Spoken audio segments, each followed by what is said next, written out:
코인 시장과 이 주식 시장의 차이점에 대해서 조금 명확하게 설명을 드리면서 시작을 좀 해볼까 합니다. 그래서 전통적 시장인 이 주식 시장에서 이제 종목을 분석할 때는 사실 펀더멘털 관련해가지고 뭐 재무제표라던가 기술, 뉴스 등 이러한 내용들을 이제 종합적으로 분석을 해서 매수가 들어가는 경우가 많은데, 사실 코인 시장 같은 경우에는 좀 이러한 전통적 시장인 주식 시장과는 조금 결이 다르다라고 생각을 하시면 좀 좋을 것 같습니다. 뭐 예를 들어 가지고 뭐 밈코인 아시죠? 도지코인이라던가 페페코인, 뭐 트럼프 코인, 다양한 밈코인들이 있는데, 이러한 코인들은 사실 펀더멘털을 분석을 해가지고 투자를 하기에는 조금 어렵다라고 생각을 하시면 되시고, 그렇기 때문에 이 코인 시장은 투자자 심리와 흐름을 굉장히 좀 민감하게 반응을 한다라고 생각을 하시면 될 것 같습니다. 그래서 이러한 흐름들을 좀 가장 빠르게 확인할 수 있는 X, 구 트위터죠. 여기서 실제로 이제 X에서 다양한 인플루언서라던가 영향력이 있는 트럼프 대통령, 일론 머스크 이러한 이제 유명 인사들이 코인 시장에 대해서 발언을 함으로써 그 발언이 좀 큰 영향을 미치는 경우도 많은데, 그렇기 때문에 이런 X에 있는 다양한 내용들에 대해서 조금 알아보도록 하겠습니다. 자, 먼저 첫 번째입니다. 리플에 대해서 이제 그 리플이 만든 스테이블 코인 관련된 내용인 것 같은데, 살펴보자면은 리플에서 만든 스테이블 코인이 현재 생태계 전반에서 하루 거래량 100억 달러를 현재 처리를 하고 있다라고 합니다. 이 100억 달러라고 하면은 이제 한번 보기에도 굉장히 좀 큰 금액이라고 생각을 하시면 되시는데, 여기 보시면은 이제 100억 달러가 매우 큰 수치이기 때문에 테더와 USDC 경쟁이 가능하다라고 말씀을 드렸습니다. 사실 경쟁이 가능한 수준은 아직은 아니지만 이제 굉장히 큰 생태계인 이 스테이블 코인 시장에서 어느 정도 이 100억 달러라는 거래량 자체가 이 리플의 스테이블 코인이 좀 자리를 잡고 있는 중이다라고 생각을 하시면 될 것 같습니다. 실제로 이제 뭐 거의 대다수는 거의 시장 대부분의 파이는 이 USDC나 테더가 거의 점유율을 확보를 하고 있지만, 이러한 리플의 스테이블 코인처럼 점점 이제 파이를 좀 넓혀가 가지고 시장에서 어느 정도의 입지를 지금 확보해 나가고 있는 상황이다라고 생각을 하시면 될 것 같고, 당연히 이거는 리플 코인에 대해서도 조금 긍정적인 내용이죠. 리플이 만든 스테이블 코인이 어느 정도 시장의 점유율을 확보를 하고 있는 상황이니까요. 그렇기 때문에 리플 시세에도 어느 정도 긍정적인 영향을 줄 걸로 이제 좀 생각을 하시면 될 것 같습니다. 리플이 지금 뭐 이제 호재가 좀 여러 가지가 많죠. 일단은 캐나다에서 ETF 승인이 되면서 미국에서도 이제 SEC 관련해서 지금 좀 말이 많은 상황인데, 결국에는 미국이 캐나다 따라가가지고 ETF 승인까지 좋은 결과 나오지 않을까라는 생각을 좀 하고 있습니다. 실제로 캐나다에서 이제 그 ETF 승인이 가장 먼저 이루어졌기 때문에 캐나다에 이어서 뭐 미국도 이러한 좀 긍정적인 움직임을 보여주지 않을까 하는 조금 좋은 내용들을 한번 가져와 봤는데, 자, 일단은 리플 생태계에서 당연히 이 리플의 그 스테이블 코인 자체가 존재감이 이제 확대가 되는 건 당연한 거죠. 그리고 뭐 리플과의 시너지 가능성도 굉장히 올라가고 있는 거고, 그만큼 리플 코인 자체도 이것은 이제 호재로 볼 수가 있다라고 좀 판단을 하시면 될 것 같습니다. 자, 그래서 아까 말씀드렸던 것처럼 사실은 USDC에 비하면은 이제 테더나 USDC에 비하면 점유율은 낮은 건 맞습니다. 맞지만 사실 이 100억 달러 규모의 이러한 거래량은 시장에 신뢰가 없으면은 불가능한 그런 수치라고 생각을 하기 때문에 어느 정도 점점 안정성과 뭐 시장 참여자들의 신뢰도는 점점 상승이 하고 있다. 즉 좀 긍정적인 어떤 호재의 재료라고 생각을 하시는 게 이제 맞다라고 좀 말씀을 드리고 싶고요. 이제 리플의 부활을 상징하는 하나의 신호가 될 수가 있다라고 좀 준비를 해봤는데, 사실 리플은 굉장히 과거부터 코인 시장에서 좀 투자를 하셨던 분들이라면은 다들 아시는 코인이죠. 뭐 예전에는 이제 리플에 또 속았다, 뭐 이러한 이제 어떤 밈도 이제 커뮤니티에서 돌아다녔었고, 그 다음에 리플 자체가 리플이 과연 1달러를 가냐 안 가냐 이런 걸로 굉장히 뭐 다양한 커뮤니티에서 뭐 논쟁이 많았습니다. 결국에 이제 리플이 1달러를 이상을 이제 일단은 시세를 주고 있고, 오히려 이제 더 큰 자리로 올라가기 위한 도약을 하고 있기 때문에, 도약의 준비를 하고 있기 때문에, 이러한 내용들은 이제 리플을 보유하고 계신 분들이나 리플을 투자를 이제 좀 생각하시는 분들은 굉장히 좀 자세히 알아야 되는 부분이기 때문에 좀 가져와 봤습니다.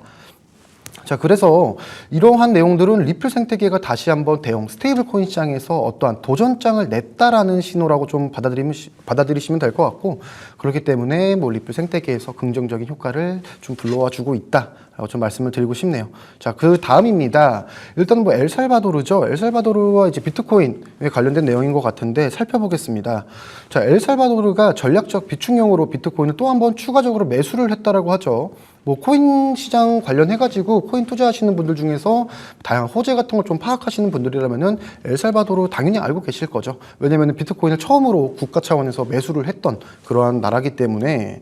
저기 보시면은 이렇게 엘살바도르와 비트코인이 좀 굉장히 관계가 깊다라고 말씀을 드릴 수가 있는 부분이고, 사실 이제 2021년에 세계 최초로 비트코인을 법정 통화로 이제 채택을 한 거죠. 그래서 뭐 매주 정기 매수를 한다던가 혹은 하락장에서 좀 대량 매수하는 전략을 펼치고 있는 건데, 사실 이러한 내용을 가지고 온 거는 이 엘살바도르 자체에 대해서 좀 이야기를 하고 싶은 게 아니라 바로 이러한 내용들을 조금 말씀을 드리고 싶어서 가져와 봤습니다. 자, 미국에서는 약 20만 개 이상의 비트코인을 현재 보유를 하고 있고요. 중국에서도 15,000개, 일부 추정으로는 19만 4천 개라고 지금 나오고 있긴 한데, 이제 아직까지 나온 거는 15,000개 가량이라고 말씀을 드리고 싶고, 뭐 영국이나 우크라이나, 부탄, 뭐 엘살바도르 해가지고 다양한 국가에서 현재 비트코인을 국가적 어떠한 전략적 차원에서 비트코인을 보유를 하고 있습니다. 뭐 물론 이제 미국 같은 경우에는 직접 매수를 한 것보다는 몰수된 코인들을 주로 확보를 한 것도 있긴 한데, 일단은 뭐 좀 중요한 내용이라고 하면은 국가 차원에서 좀 비트코인을 많이 보유하고 있고, 국가 차원에서도 꾸준하게 하락장이라던가 뭐 정기적으로 비트코인을 매수를 하고 있다라는 점을 조금 말씀을 좀 드리고 싶네요. 자, 그리고 이제 뭐 당연히 아실만한 기업들이죠. 스트레티지라던가 테슬라, 뭐 갤럭시 디지털, 이러한 다양한 기업들이 있는데, 기업 차원에서도 비트코인을 장기적 보유 전략으로 지금 채택을 해가지고 비트코인을 계속 매수를 하고 있는 상황이라고 생각을 하시면 됩니다.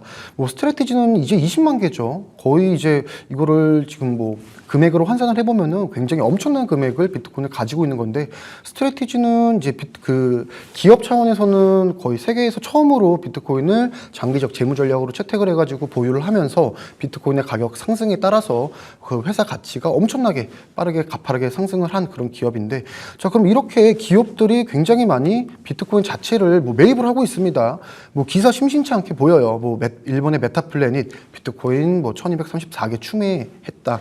뭐 테슬라를 추월했다. 스트레티지가 11주 연속으로 비트코인을 매입을 예고를 했다.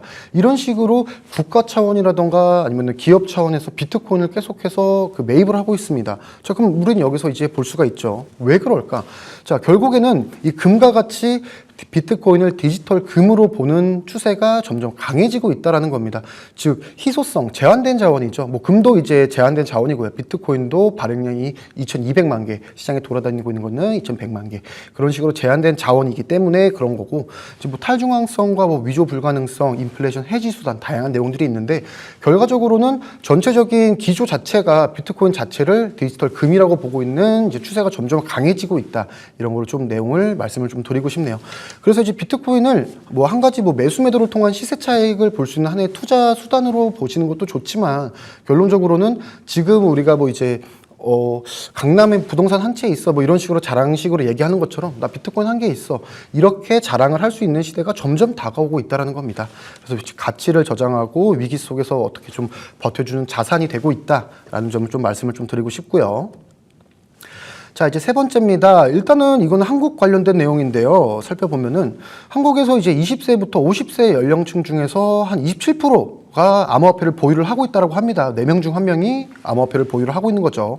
그리고 이 중에서 이제 70%는 앞으로 더 살 계획이라고 합니다.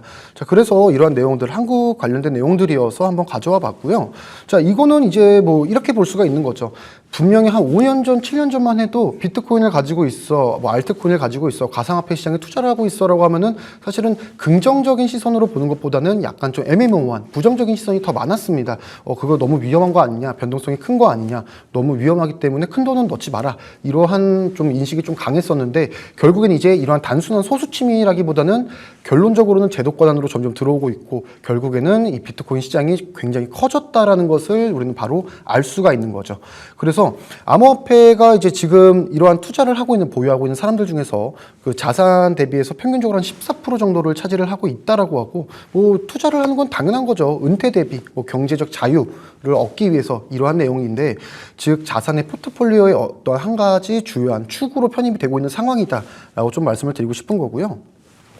자, 그래서 이렇게 해서 이제 부동산, 주식, 현금과 같이 암호화폐도 한 가지 포트폴리오 전략적 비중 조정을 하는 그러한 자산군으로 지금 이제 인식이 조금 바뀌었다라는 기본적으로 이야기를 조금 말씀을 드리고 싶네요. 그래서 아까 말씀드렸던 것처럼 가치 저장의 한 가지 수단이 되었다라고 좀 말씀을 드리고 싶은 부분이고, 자, 그렇기 때문에 이제 뭐 이러한 내용들은 당연한 거죠. 투자를 하는 거는 뭐 은퇴에 대한 불안감이 있을 수도 있는 거고, 사실 부의 사다리의 붕괴라고 해서 지금 그냥 평범하게 일을 해가지고 서울에서 집 한 채 사는 게 많이 어렵다라고 말이 돌고 있는데, 그러한 내용들 때문에 더더욱더 이렇게 변동성을 이용해서 시세 차익을 보려고 하는 이러한 가상화폐 시장의 어떠한 파이가 점점 커지고 있다라고 좀 말씀을 좀 드리고 싶습니다. 그래서 뭐 이렇게 상승이 나오는 게 남들도 하는데 나만 안 하면 바보라는 이런 포무 심리를 좀 자극을 한다라고 생각을 할 수도 있지만, 저 같은 경우는 비트코인을 이제 제 투자 목적 자체가 시세 차익을 통해서 현금을 버는 게 아니라, 저는 시세 차익을 통해서 그 벌었던 어떠한 이제 뭐 현물로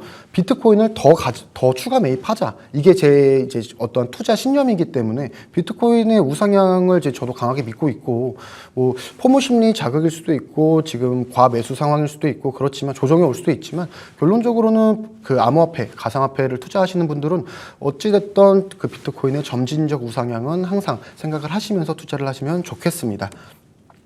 자, 그래서 이제 뭐 이러한 긍정적인 측면 같은 게 있는 거죠. 암호화폐 자체가 포트폴리오, 금융 포트폴리오 내에서 어떤 제도권의 자산화될 가능성이 매우 높은 거고, 그에 따라서 뭐 이제 이러한 블록체인 기술이나 토큰화 시장의 성장에 따라서 뭐 일자리나 세수 확대 효과가 나올 수도 있는 거고요. 다만 비트코인은 이제 아까도 말씀드렸듯이 오케이입니다. 하지만 밈코인이라든지 저유동 알트코인 같은 경우에는 다 그 자산의 대부분 쏘는 거는 매우 위험하다. 그리고 변동성이 큰 자산인 만큼 투자 전에는 충분한 공부, 학습이 필요하다라는 것을 좀 말씀을 좀 드리고 싶습니다.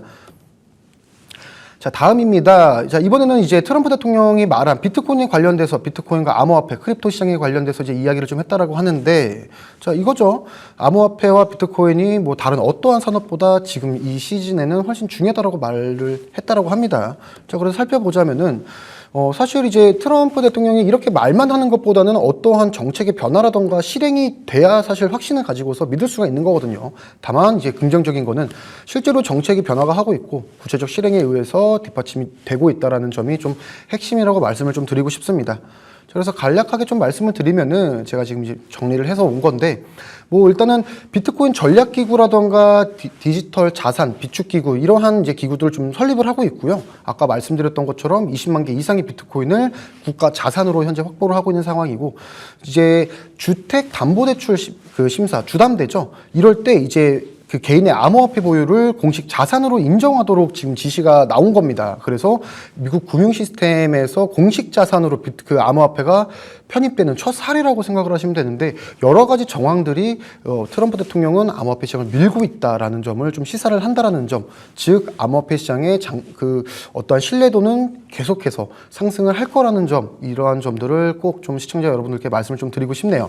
자, 그래서 일단 긍정적인 내용은 많죠. 디지털 금고 설립은 이제 뭐 신뢰와 제도화를 상징하는 거고, 금융과 그 기관의 확대를 지금 계속 좀 더 유동성의 확대를 지금 보여주고 있는 거고요. 그다음에 이제 트럼프 대통령이 미국을 암호화폐의 세계 수도로 만들겠다고 강조한 만큼, 이 암호화폐 시장이 갑자기 단숨에 푹 꺼질 일은 거의 없다라고 저는 좀 진작에 믿고 있고, 시청자 여러분들께도 이러한 내용들을 좀 전달을 해드리고 싶었습니다. 다만 뭐 아직까지는 너무 뭐 엄청나게 큰 자산을 넣기에는 좀 시기상조다. 좀 조심스럽게 보면서, 어느 정도는 디지털 금이라고는 하지만 그래도 리스크 자산인 것은 맞기 때문에 조금 더 조심스러운 시각으로 좀 투자를 하셔야 된다라는 점도 좀 말씀을 드리고 싶네요.